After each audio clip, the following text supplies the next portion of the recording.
Welcome to Localization Today, the podcast that takes you inside the language services industry to highlight the innovations reshaping it. I'm Eddie Arrieta, CEO of MultiLingual Media, and today we are uncovering a breakthrough in AI driven translation, segmentless localization. This is powered by Burroworks Free Flow Editor. Imagine translating entire pages or articles in one continuous context-rich stream. No more disjointed sentence by sentence segments. We'll explore how this approach tackles the challenges of preserving meaning, boosting productivity, and redefining human AI collaboration. Joining us is Gabriel Furman, founder and CEO of Burroworks, whose platform is trusted by global brands to manage high-scale language operations. Pour yourself a coffee, water, iced tea, whatever your preferred drink is, and get ready to rethink how we localize in the age of AI. Gabriel, welcome once again to Localization Today. How are you doing today?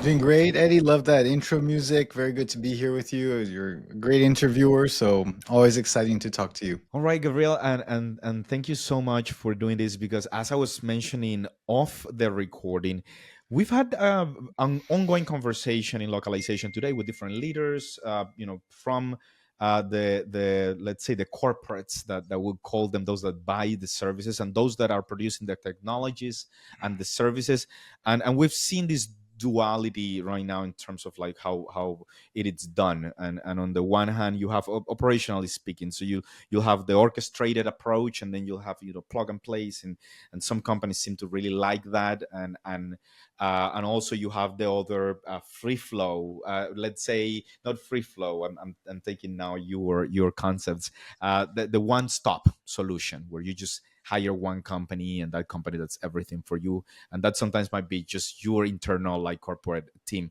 And what I've heard recently is that actually the big ones do both. They orchestrate and they just make sure they have everything at their disposal, and that they can stress systems whenever needed, for whatever their goals are, and they just have a lots of safety nets to make sure that they do it. Now, I was mentioning to you, very happy to hear segmentless and segmentless localization. So that's very interesting to bring that to the table. Thank you so much for being here once again, and really lovely to get to see your ideas. Thanks, Eddie. Thanks so much for having me. And yeah, I'm looking forward to an exciting conversation and hopefully getting people thinking about what a future. And I say a on purpose. I don't believe in the future. I believe in multiple futures, but what a future could look like for translation content as AI continues to get better and better. Yeah, that is really good.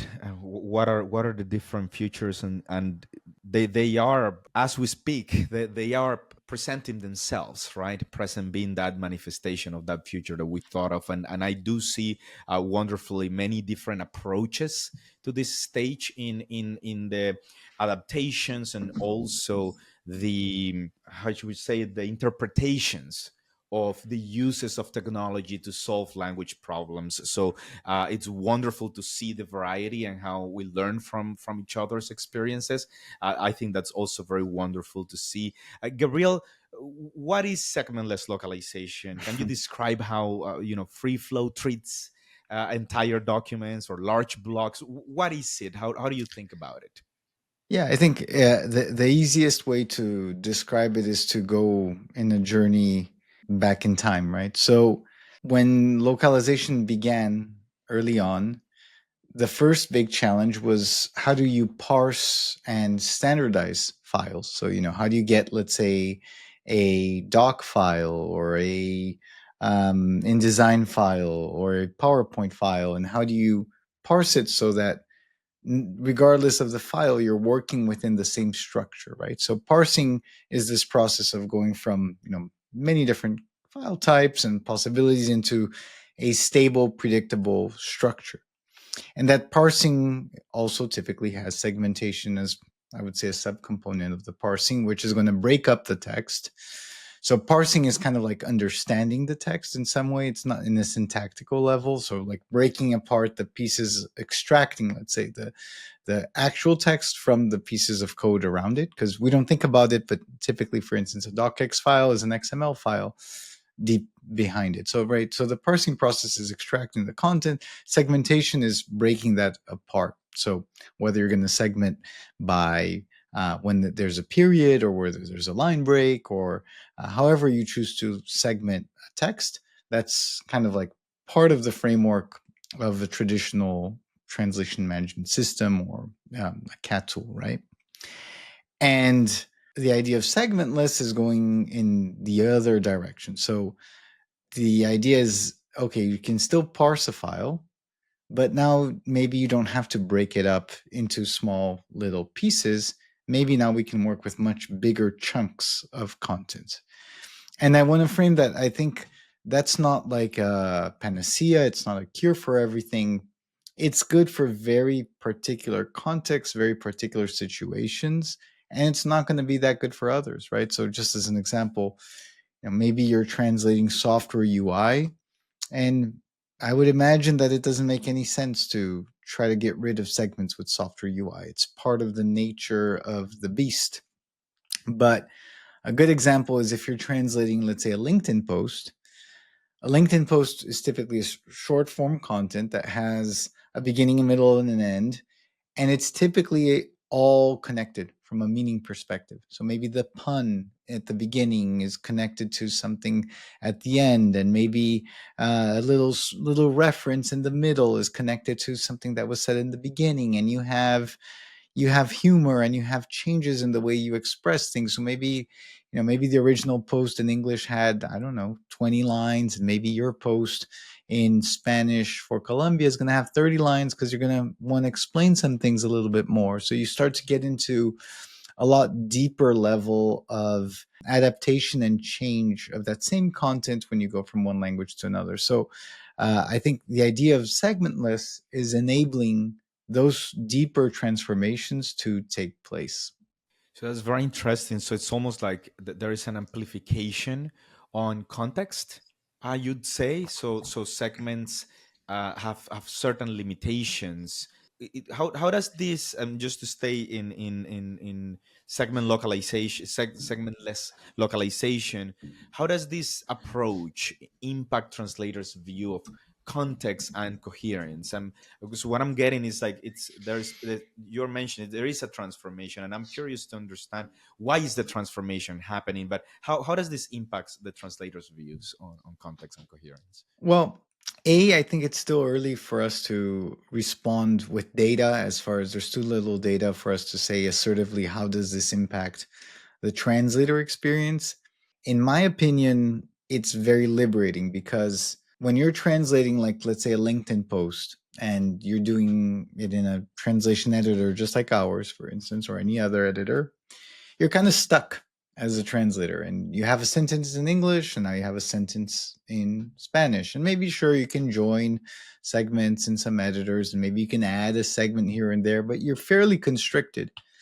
And then when you do that as well, you start to mess up any kind of translation memory as well. So, whenever you join, or you add segments, all of a sudden you start to get disjointed translation memory. So another issue. But you're basically confining people to a more transactional role, where they're getting a sentence and they're packaging that sentence in another language.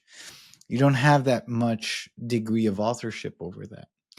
When you have, let's say, a whole LinkedIn post in front of you, and you can delete a few sentences, you can change the orders of the paragraphs, you can add a bunch of text, remove a bunch of text, that gives you immense authorship capability. And that's why, in our opinion, the this whole segmentless thing that we call free flow is about really pushing the boundary of what is translation versus content creation. Because, in my opinion, translation is content creation. It's just content creation that has a very specific briefing, a very specific idea of what needs to get done. But nonetheless, in my opinion, translation is a form of content creation. So you believe there is like a transcreational process when you like whatever the original text is, it's the original text, and then anything that goes from there is transcreation. Just very how you the wording you use is perfect. How did you say it was a very restricted set of instructions, correct? Oh yeah, I mean, think of the original text as a briefing, right? And like, you get a briefing of, maybe you want to create an ad, or maybe you want to write a blog. And the briefing says, "Hey Eddie, I need a blog that is about 500 words long, and it does this and it does that, and it uses these SEO terms," right? And that's typically like content creation. You have some kind of briefing and someone goes ahead and writes it out. Now, typically with translation, in my opinion, it's the same thing, but the source text is a very, very strict briefing. This is the sentence. Now say the same thing in another language. This is the sentence. Now say the same thing in another language. By breaking from this, one-to-one correspondence of sentences and thinking about the text as a whole, we can allow ourselves to think of the source more of as a briefing and less as something that needs to be followed bit by bit.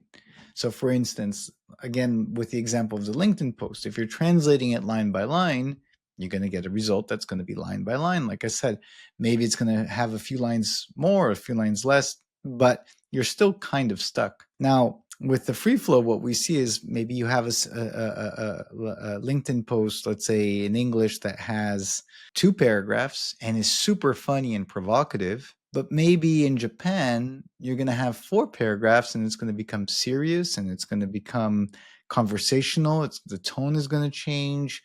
Maybe it's going to add content that's not there. Why? Because now you can treat that original sentence, the original text in English, not as a definitive, solid, inflexible briefing, but just as a direction, right? This is the direction that we want to take things.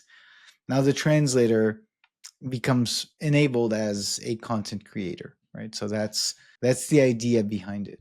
And this is the part of that conversation that we've had before about the sophistication of the craft in many different places, and how would you see the future of work, unfold, and the different interpretations of the translators' craft, interpreters' craft, and then those that work in culturalization and global content creation.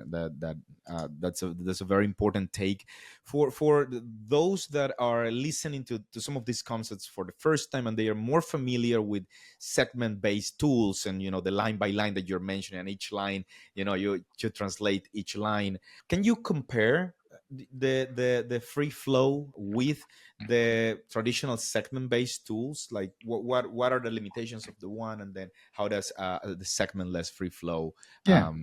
help with this? So segment-based tools, they're working with what people call relational databases. So relational databases, they have a one-to-one correspondence, right? And I don't want to get too technical, but the idea is, let's say you translate a sentence, "My dog is beautiful," and you translate that into Spanish as "Mi perro es lindo." That's going to store that. Think about it as an Excel. It's going to store that in an Excel file. Obviously, it's just a database. It's just an example. And then that entry can be retrieved later in the form of a translation memory. And now you have, let's say, now my dog is really beautiful, and it's gonna find the similarity, and you're gonna get a match, probably like a 77% match, something like that. And the translator is gonna fill in the blank to "Mi perro es muy lindo." They're gonna add the muy, and the cat tool or the editor is going to facilitate that retrieval of knowledge in a very specific and syntactical way, right? That's a translation memory. Now, in the free flow, because you're not working with segments anymore, the search for things isn't relational anymore. It's what we call non-relational or vector-driven search. So in the vector-driven search, what we can find are what we call semantic correlation. So for instance, in the syntactical correlation, the system has no idea that there's a similarity, let's say, between perro and gato, or like dog and cat, because after all, they're both pets as an example, mammals. But in the free flow, because you're working with with semantic correlations like vector driven things, you can actually, and this is not our work, this is just what embeddings do and what large language models do, you can understand that there is a similarity between a dog and a cat, and that there is a similarity between, let's say, beauty and aesthetics.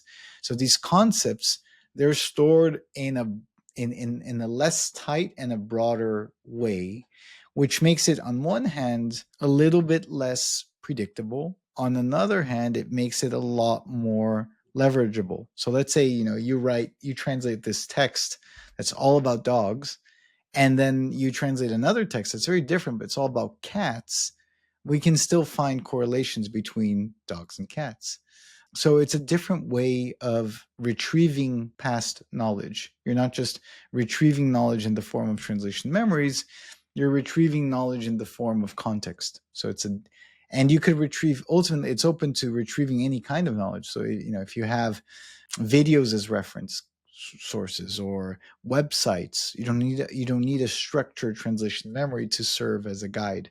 Really, anything ultimately becomes an embedding. So it's multimodal by design. So you could have a video, you could have a song, you could have a website, you could have a translation memory, you could have whatever you want, and it's still in some degree leverageable, right? So it's very different ways of managing knowledge. That's a really good way to put it, Gabriel. Thanks. I think I'm finally starting to get it, and I think one important element of this, or one important question from me to ask would be: is there still a place for segment based tools, or would you be ready to call the death of the segment based tools? And this is the No. future, right? Because you will need this type of contextualization to do better, right? Yes and no. That's why I don't like the idea of the future. I like the idea of a future because, like I said, I think there are many, many, many, many, many different futures. And like I was saying, for software localization, I don't imagine software localization, at least for now, going down that approach. I don't know if it makes sense. I think it's still important for I think there's a lot of value in working with specific strings that have separate key values that are not in some way jumbled together. But like I said, that same segment based approach doesn't work really well for a blog or for sometimes even a legal disclaimer that's going to change very significantly from one country to another. So I think this is really, really powerful for when there's a deeper need of adaptation in that content type. So and again, with software UI, just as an example, maybe you can adapt the labels, but you can't really adapt the structure because that would be a new UI. And so you have to translate within the constraints of the UI. So when you have to do that, segments make a lot of sense. But with a LinkedIn post, what's stopping you from having 3 paragraphs in one language and 2 paragraphs in another and 5 paragraphs in another? From being really funny in one language and really serious in another? From having an image in the one language and not having an image in another? So there's nothing stopping you in that kind of content. And it's in that kind of content that I feel that this is particularly strong. I also think that there's another very important use case, which is for many different content types. What ends up happening is that at some point in the content production life cycle, the content gets translated, okay, gets localized. Like, let's say a blog, right? It gets localized. But then that blog gets placed it gets published somewhere, either as a draft sometimes, and people in that market will typically tweak it and change it and adapt it and do things to it. And those things are typically then not reflected back into translation memory because often they can't. So it's like, let's say you have a product, but the product works a little bit different in country A versus country B. And you start getting into these real variants, right? These real variants. It's not just like you're translating product A to country B. You're actually changing the product, maybe. Maybe a feature was added or features were removed. And all of a sudden, you need a framework to deal with that. And there's a lot of last mile changes that are done by markets that just don't get captured by these tools because they're not really compatible with them. And the other thing as well is when you get a content writer, I've never seen anybody in my life, for instance, write content in a cat tool, right? It's not designed for that. You write content in Google Docs, you write content in all kinds of like content production systems, but not in a cat tool. It's not designed for that. And we're trying to create a space where you're still translating, but you're also writing.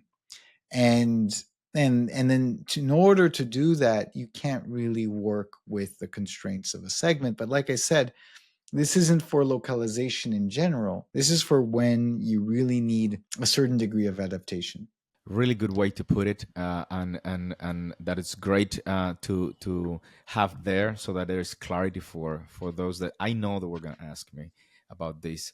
And very interesting what you're also painting in terms of a place where you can write and also get this type of feedback, or these translations that you could do, right?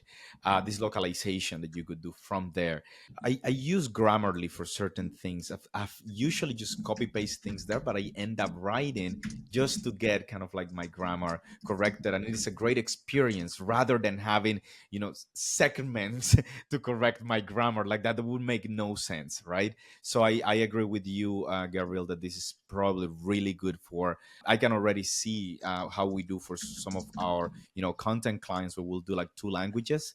Like it becomes really complicated for us to do two languages. Like, oh my god, we have two folders, and because we are not going to do it in a line by line app. It will be one of our translators trying to use like chat gpt or something. So for us marketeers, I think what you are proposing sounds very appealing. In terms of the quality, this approach, is there a benefit? Have you seen anything from your experience? How does specifically preserving paragraph and page level context improve that translation quality? I don't think it improves it. It's a great question. So again, the key thing is what is translation quality, right?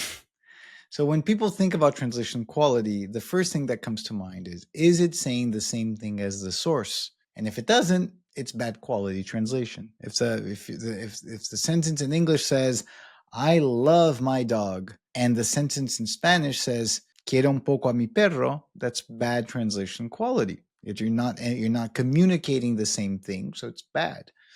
Typically, right? And everybody has their different definitions and error typologies and all of that. But this is different. Quality doesn't become a matter of relaying meaning. It becomes a matter of effectiveness in the text, right? So again, you're right in placing this as a marketing tool, right? And what do you do when you write marketing text? You're trying to get an outcome. You're trying to get a reader to click on the get to know more button or the subscribe button or the buy button, or you're trying to get people curious, you're trying to get people enraged, whatever it is you're trying to do with content. You're looking for an outcome, right? That's any content writing is looking for that outcome in form, etc. So what if you change completely the translation to get to that same outcome? So again, maybe that your translation in English is going to be really provocative, but maybe whatever you're saying in Spanish is going to be, for some reason, maybe your audience in Spanish is going to be of a more senior demographic, more conservative demographic, and you want to tone it down and you want to make it more conversational. You also want to explain more things. So all of a sudden, whatever the source says is going to be really different than whatever the target says. And in my opinion, that's actually really high quality, not really low quality, but again, not quality within the traditional localization framework. It's quality within, does it do what it's setting out to do? And this is a So very very important point that you're making, Gabriel, because I think one of the things that I'm always curious about is how I don't know if the listeners are familiar, but in the human body we have different types of like nervous endings. So some are smarter than others. So when you touch yourself, you're touching yourself.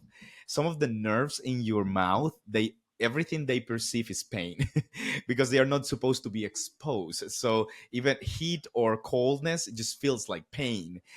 Touch feels like pain, and in some places in literature they are referenced as like dumb nerves, something like they just feel like pain. It's like bad, terrible, but they are not understanding whether it was pointy or if it was soft. So this probably speaks a lot about that evolution on the concept of, you put it really well, effectiveness. And the effectiveness, then it's a more human, let's say, a measurement than 1.2 than 9 over 10. Effectiveness is something that it's to a certain level very subjective, and that probably could be trained. So I think that's a really important way to do it, or a way to think about it. It seems to me very complex still, in terms of how technically to do this, and probably you are bringing it down to our level.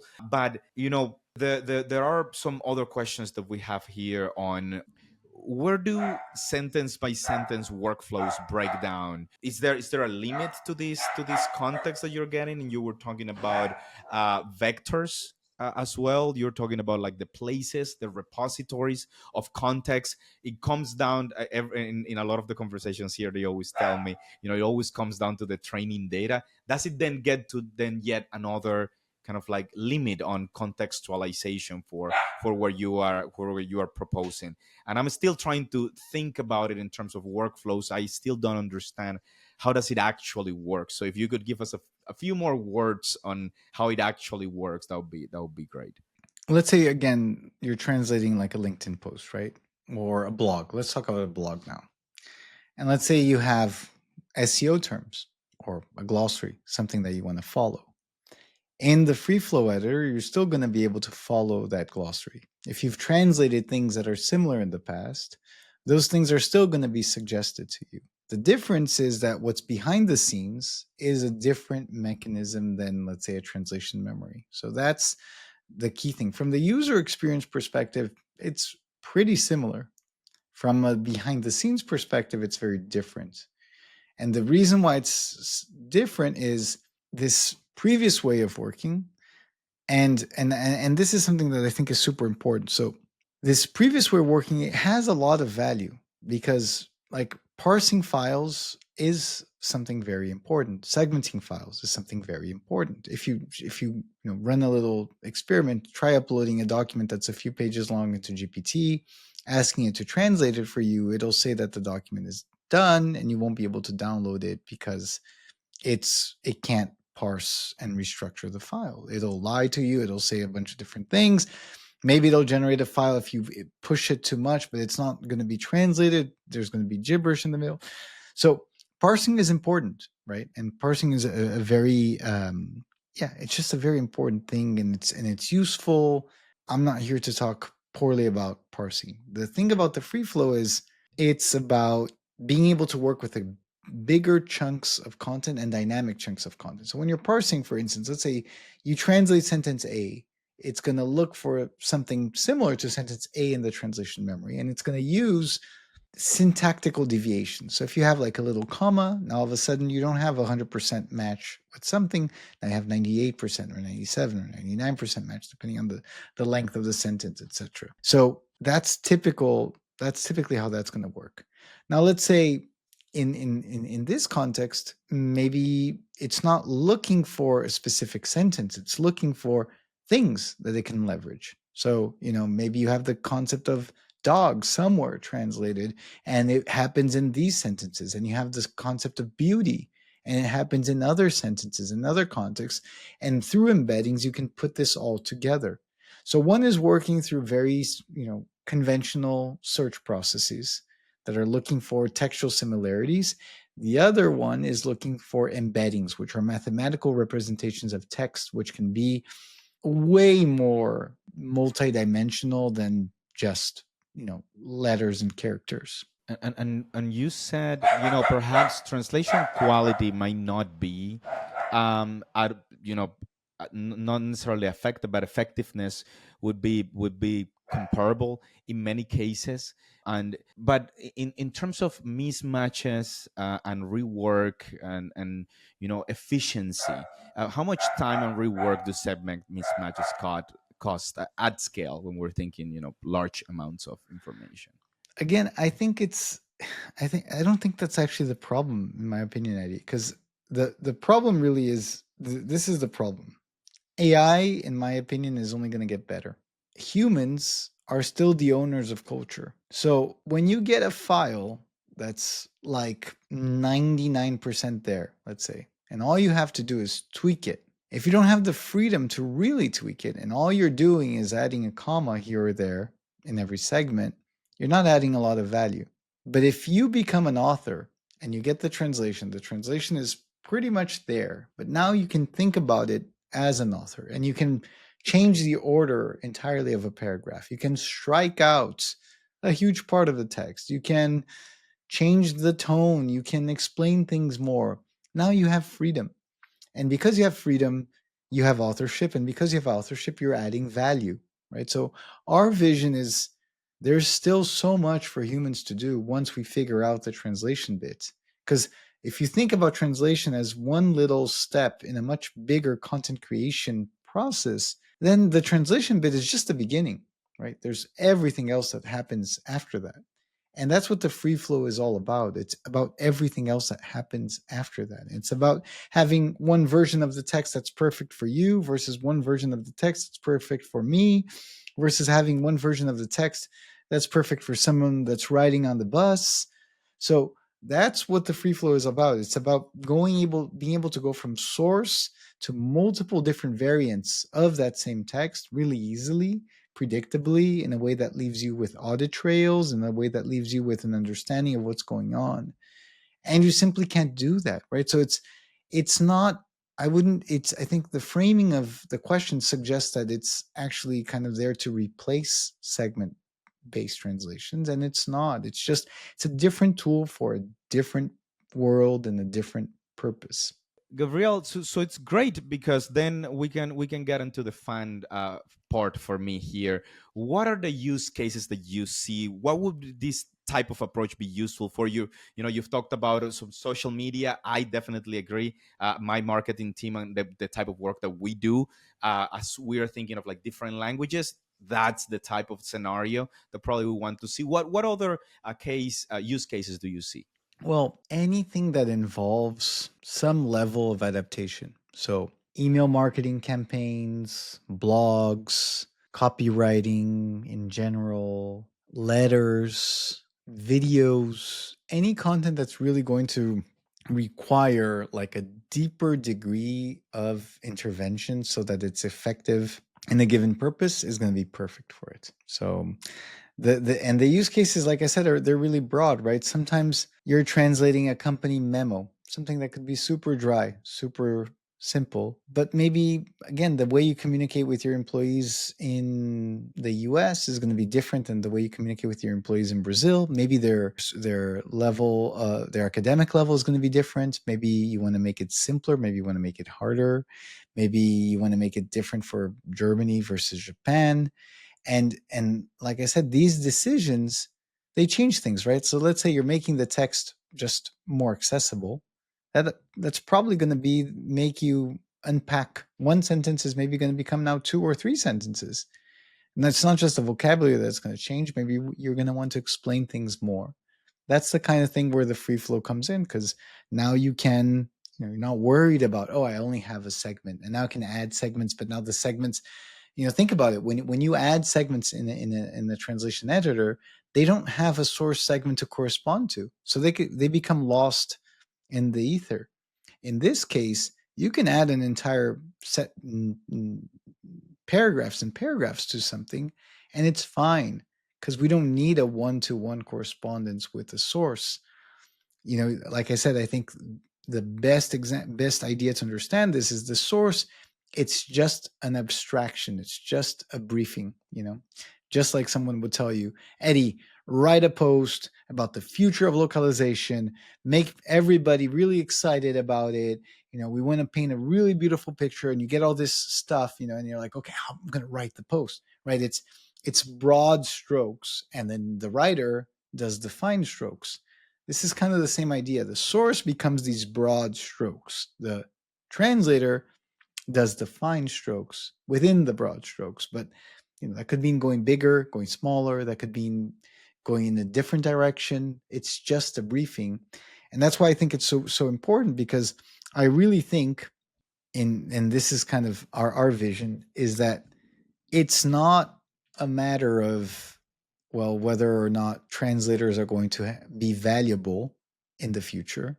The question is how. I'm sure they're going to be valuable. The question is, how are they going to be valuable? And the reason I think the reason I think, or the way I think they're going to be valuable, is through the richness in cultural contextualization that they have. They have a lot. Translators have so much knowledge about where they are, about where they're from, about the people, about the culture, about the little subgroups of people, about the zeitgeist of that place, about the history, about the tendencies. That knowledge is priceless, but they have to have a way to channel that. And that knowledge, in my opinion, when in a segment world, it becomes very pasteurized, very watered down. In a segment less world, that knowledge can be used however they want to, but it will require almost learning like a new trade, because, you know, in my opinion, it's fair to say that like a word, like a commoditized translation, so something that just says the same thing as the source, is for most parts of very little value, because, you know, models and AI and neural machine translation can do a decent job at ensuring that the some of the preservation of meaning, if not all of it, is there. But like I said, I don't think that's where language stops. I think that's where language begins. Even in English, right? You can write one thing and you can write hundreds of versions of those things until you're happy with whatever you have. And maybe you're going to be happy for a given use case, but not for another, and etc. And I think that's the same thing for translation. So in our minds, what we're trying to build is the framework where it still makes tremendous sense to have people owning text. And that approach, paired with uninterrupted flow, that brings new possibilities of all those futures that you were mentioning, to imagining conceptually. What do you think are the possibilities that arise when you can translate, when you can review and publish everything in one uninterrupted flow? Well, I think it's really ownership. That's what arises. You know, it's like if you're restricted to these little boxes, you don't own the text. You didn't create the boxes. You didn't decide how they're going to be laid out. You didn't decide how long it was going to be. You didn't decide how short it was going to be. If you think the text is too wordy, you can't really make it more concise. If you think the text is too complicated, you can't really simplify it. If you think it's too simple, you can't really add to it. You're stuck.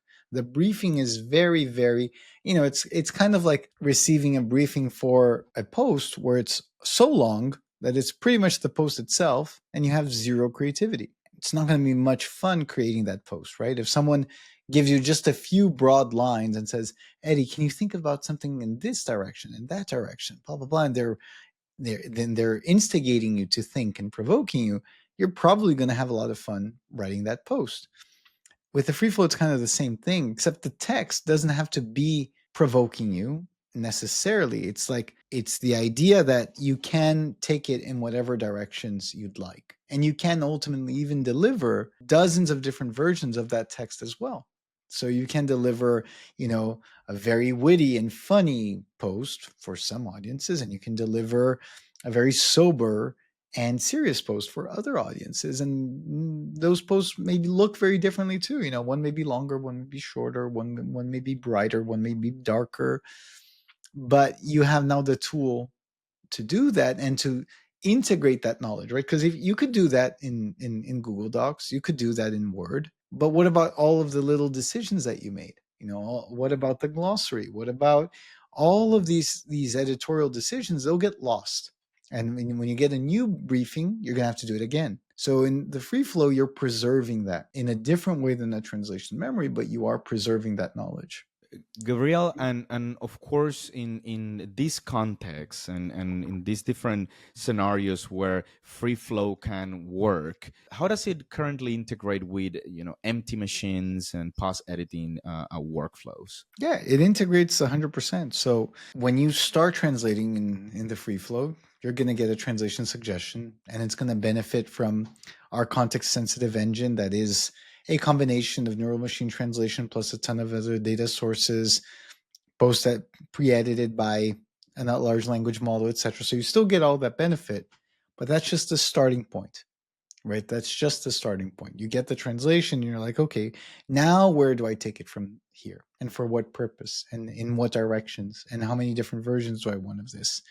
So you still get all of those benefits, but those benefits are just the beginning. That's not the end. I think one of the biggest things I'm getting out of the conversation, Gabriel, is the interactions that you see humans having with artificial intelligence and with this new technology, right? This new tool. In segmentless, as you're thinking about it, the editor and this context-rich scenario or ecosystem in which we'll see now translators and creators, how is it going to affect the relationship between human linguists, human translators, human interpreters, and artificial intelligence? So, in my opinion, it's going to give translators, not interpreters, because interpreters wouldn't be using this. I mean, they could if they wanted to use their knowledge to translate, but this is meant for written text. And it's just going to make them, if they can adapt to this, they become, their work becomes infinitely more valuable, because now it's not only packaged as translation work, it's packaged as content creation work, and content creation is a more valuable and more relevant kind of work. So I think it just gives a much longer runway for meaning and for relevance, for translators. Because again, now the argument isn't like, well, I can just put that into a large language model and it'll be translated for me. Now the argument is, sure, but I am the one who's going to be able to make sure that it is adapted and perfect for each and every one of your use cases and audiences, and that we are building together a language culture around your brand, around your product, around your community, right? So it makes it so that language can actually have owners, and without owners, there's no value. Because I mean, the large language model can translate, just can't own the translation. That's the difference, right? Humans can own things. You can own something like, let's say, you're in a bad mood and you're mean to someone. You can own that. You can say, I decided to be mean to that person, or you're really nice. I decided to. It's a decision. A large language model doesn't decide things. Sure, people can argue, yeah, agents can make decisions. They can't own the decisions, even from a legal perspective. A human can own a decision. A large language model cannot own a decision. So, but in order to own textual decisions, you need the right tools to do that. And if you're an owner, you have a lot of value, because now you're not just translating, you're owning the culture of communication of a certain brand, a certain company, a certain product, a certain community. That's the big shift. And I really like the way you put it, Gabriel, because in terms of the current power dynamics, that there is this feeling that translators, interpreters, linguists, creators have no leverage, and you know that the leverage is on let's say the technology owners side, not even the technology side but the technology owners side, and then that the ownership is completely rebalanced, or rather that it's imbalanced. And do you think something like this can reposition and help reposition? And at the end of the day, we are in a capitalistic world. Do you think this becomes a competitive advantage? I mean, looking at content in this way, where you give ownership instead of restricting that ownership, do you think at the end of the day this translates? Of course you do, otherwise you wouldn't be doing it, you wouldn't be supporting it. But I do understand that. Can you tell me why you think that gives that competitive edge? I don't think it gives a competitive edge. I think it just enables relevance in the future. I think without it, you're irrelevant without something. And again, it's just a tool. The harder part is the change management from an intellectual perspective in people, right? Because a lot of us have been beaten to death with repetition in our jobs, right? So if you're translating for the past 20 years, and everything you're doing is going segment by segment and making sure that whatever is in English is in the other language, and that's all you did. And let's say you got hammered by someone doing LQA for an agency saying, no, Eddie, this was wrong. The translation said big and you said very big. And your brain got beaten up for 20 years thinking like that. It's going to be really, really hard for you to release yourself from those shackles and said, you know what? To hell with whatever is LQA. I am the owner of this, and I decided that I want to use big and not very big for a reason. And I own that reason and I stand by it. And there's a rationale for that. So I think if you're able to do that, you have value, right? And that, but at the same time, that's very hard because it's the opposite of what so many of us were taught all of our lives. So that's kind of like, I think, the conundrum that we're all in. You know, it's like, can we change? Can we? The tool itself, honestly, it's just a tool. It doesn't do anything. It's like a kitchen knife, right? What good is a kitchen knife if you don't have a good chef? I mean, if you're going to use a kitchen knife like the way I cut onions and tomatoes, I could have the best knife in the world. I'm still a very, very crappy chef. But you know, you give a very crappy chef a very great chef a very crappy knife, and they're going to be 100 times better than I am. They're going to have a ton of value. And it's the same thing, right? It's just a tool. The hardest part is getting people to shift mindsets. And that's probably going to be our evolutionary challenge, how we go to use these tools over generations, and how many years has it taken us in our relationship with all the tools that you're referring to, right? And the knowledge that surrounds the culinary skills to be where we're at. Yep. It might take many centuries before we refine, and those futures become all available. And it's great to see you again, Gabriel. It's always great to talk to you. We are unfortunately coming to an end of our conversation. It's gone by really fast. Before we go, is there anything else you might think we should let those that are listening know from Nope. our conversation? That's it.